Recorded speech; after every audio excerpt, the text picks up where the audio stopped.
Matapos ang ilang buwang paghahanap, nasa kote rin sa Pasay ang tinuturing suspect sa rent-tangay modus. Lumutang din ang ilan pang nabiktima umano ng suspect.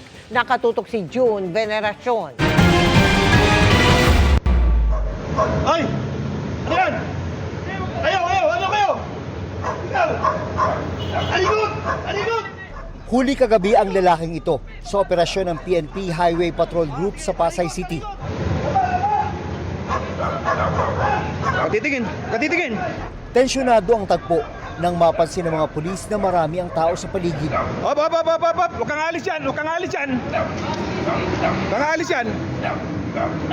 Hoy, huwag kang titingin dito! Oktubre nung nakarang taon pa raw hinahanap ng HPG-NCR ang suspect na si alias Darwin na may warrant of arrest sa kasong carnapping. May dala ka? Ha? Kailangan dala? Kabila. Ang modus daw ng suspect ay magrerenta ng sasakyan. Pagkatapos ay itatakbo na. Ang gagawin po niyan, sa pagkakaalam po natin, no, pwedeng piyasahin na po niya yan or kundi man ibenta sa ibang tao. Nasa likod to ng malaking sindikato. Nang mabalitaan ang pagkakaaresto kay alias Darwin, may iba pang biktima umano ng suspect ang nagpunta sa HPG.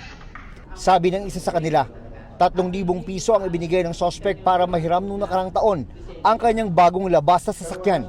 Pagkatapos, hindi na nagpakita ang suspect at hindi na rin naibalik ang kanyang sasakyan. Nung hiniram niya yung sasakyan ko, marurot na lang siya.